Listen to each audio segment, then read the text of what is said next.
Yeah, no, it's gonna be degenning. That one's fun. That's but So if you missed out on, well, I guess it's always minting, right? Is Jet Chicken still minting? no, no, the mint's done. So Okay. I So know if you the missed out, you can still play the game though. yeah, yeah, but what we're gonna do actually is we're gonna spin it back up, whole new season. But the whole game wasn't designed for this whole, NFT degen, right? Hype. This was done before that as it was taking off as a goal to try and give people more for more bang for their ADA power. But the way I've thought about throwing this together, so we're going to do a whole new season. We're going to price it really low. It's going to be cheap, and it's going to be like a 5 year policy. It's going to be kind of uh, kind of um, sorry, I just got a DM. So 5 year policy, lengthy policy. The chicken levels that came out were what, 6 and 7, and maybe you got a level 8 if you were real lucky, and then you could fry them up to 8 and 9 during the fryer. But the new ones are going to come out like level 2, 3, or 4. And so as you play this game, it's a turn-based game, player versus player, and you can play with any wallet on the chain or your own wallet. Now, if you play with somebody else's wallet, they're just going to end up getting more rewards. But rewards in the game are going to be issued in the sense of fungible tokens. So you'll have fungible tokens that are used to open packs, so new packs of cards. You'll have fungible tokens for various skill points, because the whole idea is you're going to actually be burning and upgrading these chickens as you go along to make them stronger. So that's going to make the season one chickens much more valuable because it's going to take a shit ton of skill points to get them to upgrade. And then we've even got a choke chicken button, so that's cool. So we worked that one in there. But yeah, this is going to be probably one of the dumbest things I've ever done, but I'm pretty proud of it. I spent an hour a week on it with the developer, and but it's coming along. So the graphics are pretty good. It's What's it, the choke chicken button gonna do? so Or do I want to know? every 3 turns you're gonna get a key to open a treasure chest, and so you're gonna start the game with a certain amount of scratch tokens, and what you finish with will go into the rewards, and all the rewards are going to be used via instant rewards on drip drops. So it's all Web 2 API based part of it, just reading what's in the wallet. So the choke chicken button is kind of like a mini game that you can play in between turns when you're bored, and it's going to determine what type of rewards you get. But it's fun. You have to So see you're it. saying Well, choking your rewards is the chicken big is tell. something you do Okay. when you're sitting there at your computer alone and bored. Bored, yeah. Okay. Just wanted to be clear on that. Yeah, no, I've successfully incorporated the jack off button to the game. That's like one of my benefits. No, but so anyways, but one of the proposals we're doing, Ant's not really here to talk about it. That's kind of his baby, is Main Street. And so that was always the code name, but I think that's what we're just going to roll with branding. It's kind of grown on us. And essentially, it's more or less like a strike that'll allow merchants to buy crypto, sell crypto, and exchange crypto. So users can purchase in whatever asset they want, whether it's US dollars or fiat, um, and merchants can receive in whatever asset they want. So it's a pretty large initiative. Competitors, like PayPal, Venmo, probably Twitter here soon. It's a large initiative, but we have come a very long way. We are actively pursuing money transmitter licenses in all U.S. territories for that. Um, and also, we have a strategic engagement, or we've been classified by Fireblocks as a strategic customer. So we are engaged directly with Fireblocks as well.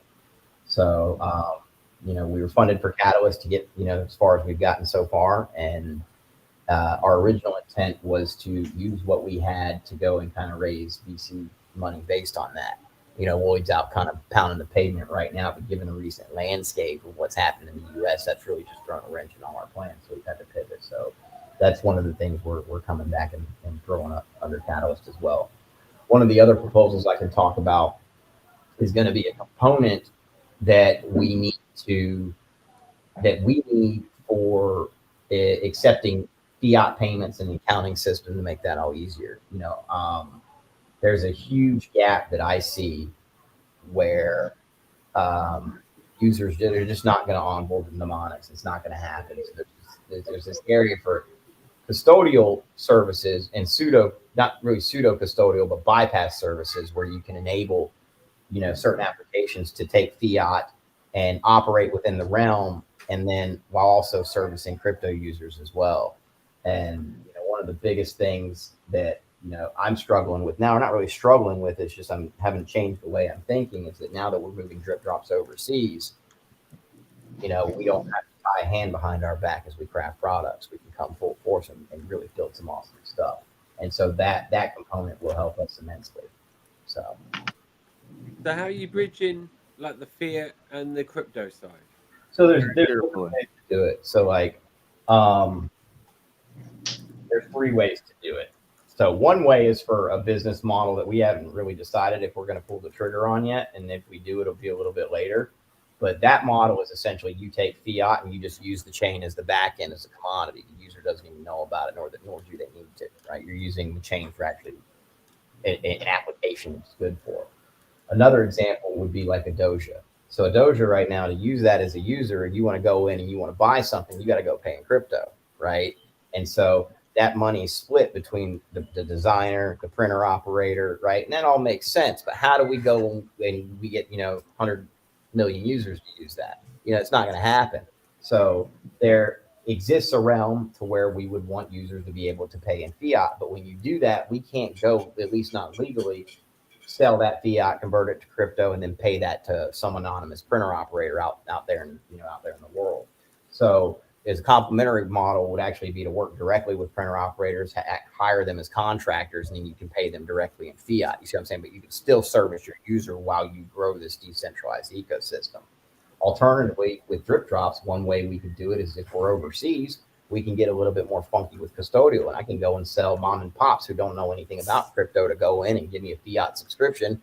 And we're managing custodial wallets, and everything's just on a dashboard for them, just how most people handle most of their Web 2.0 today, while we're managing all the crypto works on the back end, right? So it opens up the gates for us to really go and get. That's an interesting idea, though. That's the idea I would prefer, I think.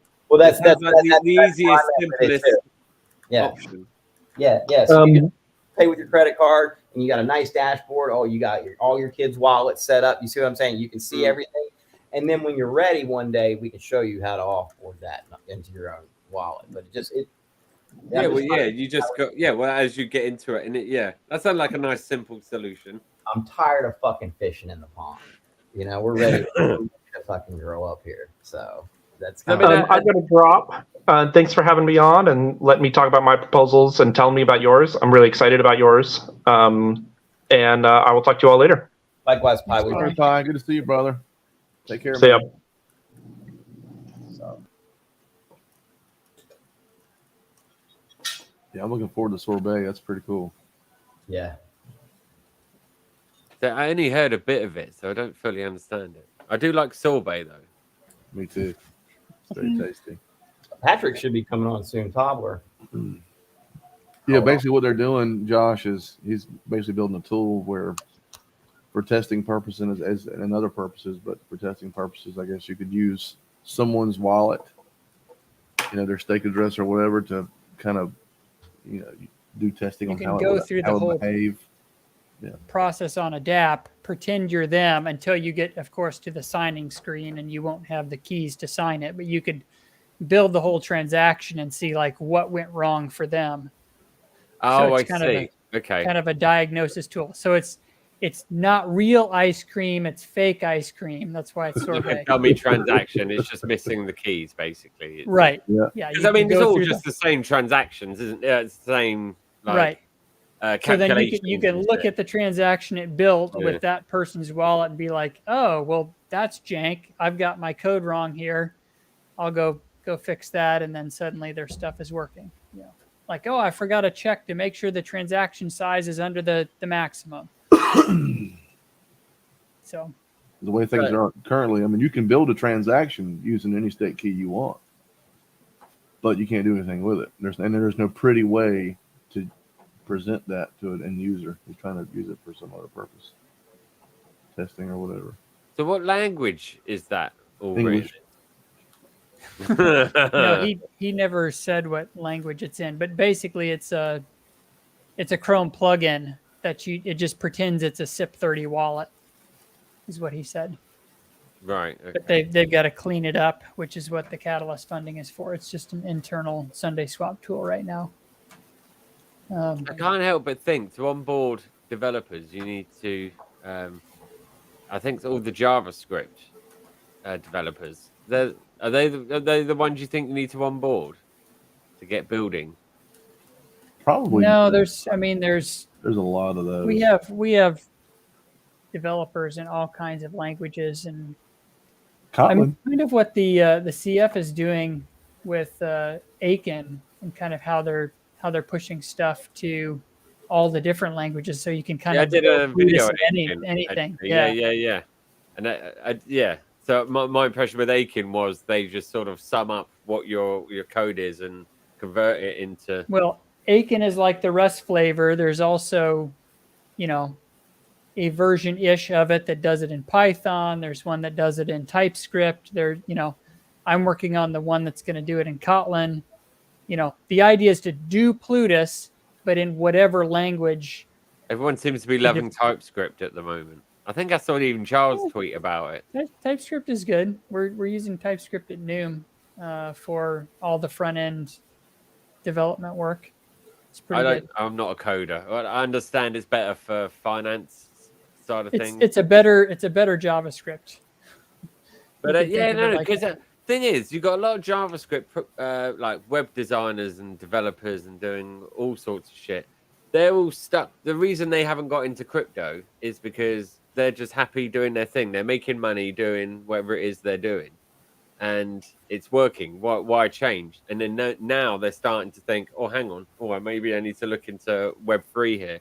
Where am I going to go? And so, yeah, because I mean, like even like my kid at Code Ninjas, the idea is when he gets older, he's a teenager, that he's taught JavaScript because that's meant to be the one to learn. But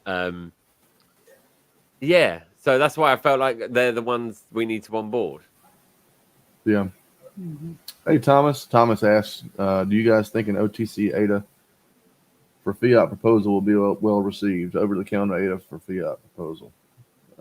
Perhaps. I mean, that's can you kind elaborate of on what that? Main Street is doing behind the scenes.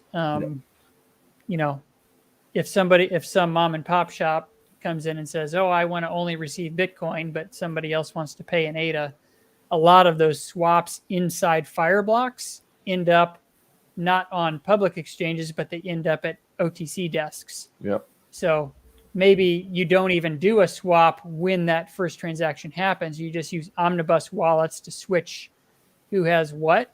And then at the end of the day, maybe you settle up with one big OTC transaction. Yep. So there's, but yeah, if you had a proposal and you had enough legal backing to pull it off, I would say, yeah, it'd be very well received. I think we need to keep the on and offboarding ramps strong. I think right now, with the current climate, they've been weakened pretty heavily in the U.S.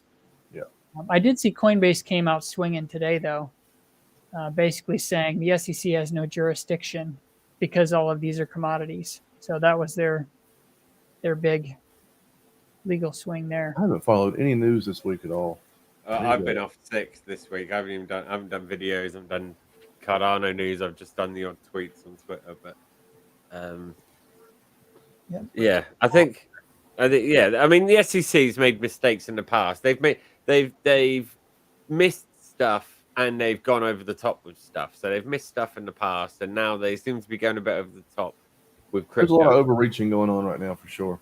Yeah, and I don't know. Gary Jones's days are got to be numbered. Like every tweet he does, you just read all the comments. He's got 2 years. Nobody can fire him for 2 years, and that's what people need to understand.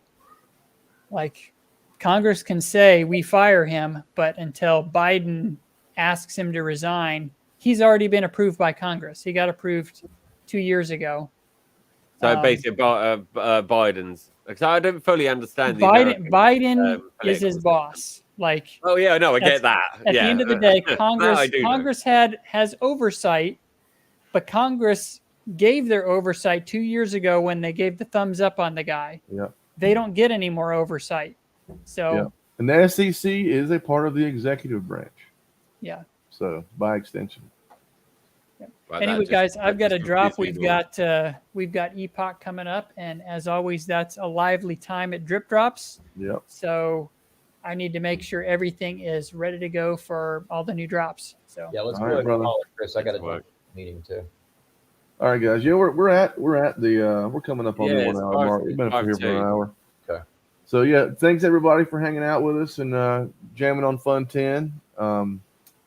And we'll be back next Thursday, normal time, 8 p.m. Eastern Standard. Take it easy, guys. See you guys. see ya. Oh, and in 2 weeks on AdaPulse. That's right. Should have said that earlier. See you guys.